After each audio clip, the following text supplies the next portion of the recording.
Hi, listeners. I'm Jeff Delvicio, the Chief Multimedia Editor and Executive Producer here at Scientific American. I work every day alongside Rachel and Fonda and the rest of our crew here at SciAm to bring you science quickly. But before we dive into today's episode, I want to share something very personal and important. I spent the last 25 years of my life telling stories about science. I've written, filmed, recorded, and animated the discoveries that shape our world. Whether it's exploring science inside of biosafety labs or out on ice sheets, I've witnessed the power of science journalism. But here's the hard truth. Journalism like ours is getting harder to do. Newsrooms are shrinking, misinformation is growing, and responsible reporting, real, verified human reporting, takes time, care, and support.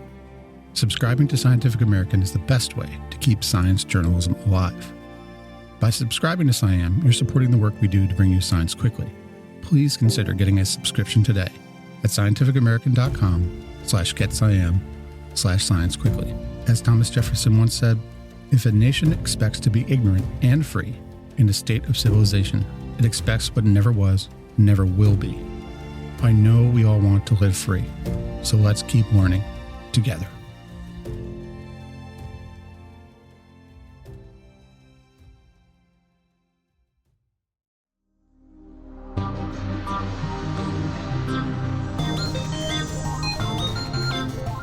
Happy Monday, listeners, and happy April.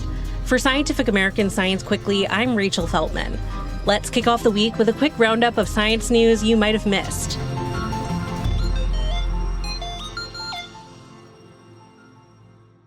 To start, we have some public health updates.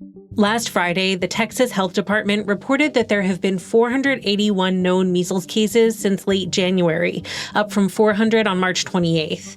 Texas Public Radio recently reported that several children with measles have also needed treatment for toxic levels of vitamin A. As I explained in the March 10th News Roundup episode, U.S. Health and Human Services Secretary Robert F. Kennedy Jr. has publicly touted vitamin A supplementation for measles patients while seemingly downplaying the importance of vaccines. According to a recent report by ProPublica, U.S. Centers for Disease Control and Prevention leaders blocked the release of an assessment on the ongoing outbreak written by the agency's own experts. The planned messaging around the assessment reportedly would have emphasized the need for vaccinations to prevent measles. In a statement to ProPublica, a CDC spokesperson claimed that this report was not published, quote, because it does not say anything that the public doesn't already know, and that the CDC still prevents vaccines as, quote, the best way to protect against measles. But the spokesperson went on to add that the decision to vaccinate is a personal one, saying that folks should be informed about the potential risks and benefits associated with vaccines. Now, the good news is that we know a lot about the risks associated with the measles vaccine, and those risks are extremely low. To cite just one piece of research from a very big pile, one study used the mass vaccination of 14.3 million kids in China from September 2007 to March 2008 to track the rate of serious adverse events. The researchers saw a rate of just over 2 such events for every million vaccine doses given. In contrast, 1 in every 1,000 cases of measles is associated with encephalitis, or swelling of the brain, which can be deadly. And several major studies have found no link between the measles, mumps, rubella vaccine and autism diagnoses. The CDC's decision to stifle this new measles report isn't the only indication that the current administration is downplaying the importance of vaccines. Late last month, top U.S. Food and Drug Administration vaccine official Peter Marks resigned from his position. According to the Wall Street Journal and New York Times, Marks was given the choice between quitting and being fired. Meanwhile, lawmakers from 23 states and Washington, D.C. are suing HHS for slashing more than $11 billion in funding for public health initiatives.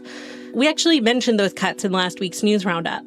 They mainly target funds that were allocated to local and state health departments during the peak of the COVID pandemic.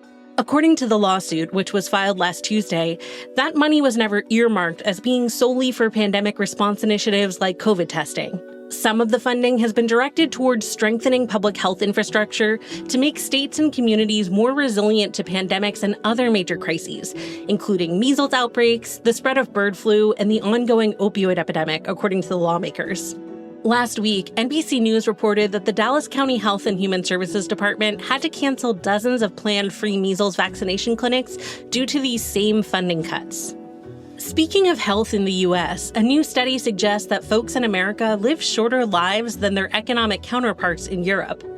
In a study published last Wednesday in the New England Journal of Medicine, researchers compared data from more than 73,000 adults aged 50 to 85. The scientists found, unsurprisingly, that in any given country, people with more money tended to live longer. But the researchers also found that the wealthiest U.S. subjects had shorter lifespans on average than the richest participants from Europe. And in parts of Western Europe like Germany, France, and the Netherlands, some of the poorest residents had lifespans in line with the wealthiest Americans. The study authors say this is a reminder that systemic issues in the U.S., such as stress, diet, and environmental contaminants, aren't something you can spend your way out of. Okay, let's pivot to lighter news. Remember that killer asteroid we were all worried about for a minute? Wouldn't you rather talk about killer asteroids? I know I would. The good news is that observations made with the James Webb Space Telescope have confirmed that 2024 YR4 functionally has zero chance of hitting Earth in 2032. Yay! The bad news is that there's still a non-zero possibility that our moon will take the hit instead, about a 2% chance to be exact. But it turns out that a moon collision might not be bad news at all. Several astronomers told New Scientist that such an event would represent a huge opportunity for research. One even said he had his fingers crossed. We know the moon is pelted with smaller asteroids all the time, and its iconically pocked surface tells us it's taken on bigger bruisers in the past. Knowing in advance that something was going to collide with the moon, and having the time to be certain of its dimensions and trajectory, would enable unprecedented study of the formation of lunar craters, and that could help us understand the moon's past. We'll wrap up the show with a fun animal story, because you've earned it. When you think of yodeling, if you think about yodeling at all, you probably imagine people in the Alps wearing wooden shoes, or maybe Julie Andrews in The Sound of Music. But a study published last Thursday throws a dark horse into the competition for world's best yodeler: monkeys. Researchers were interested in structures called vocal membranes, which apes and monkeys have in their throats, but humans no longer do. Using CT scans of several species of monkey, along with computer simulations and fieldwork, researchers found that these structures help monkeys accomplish so-called voice breaks, which is where they quickly switch between using their vocal membranes and vocal folds to produce sound.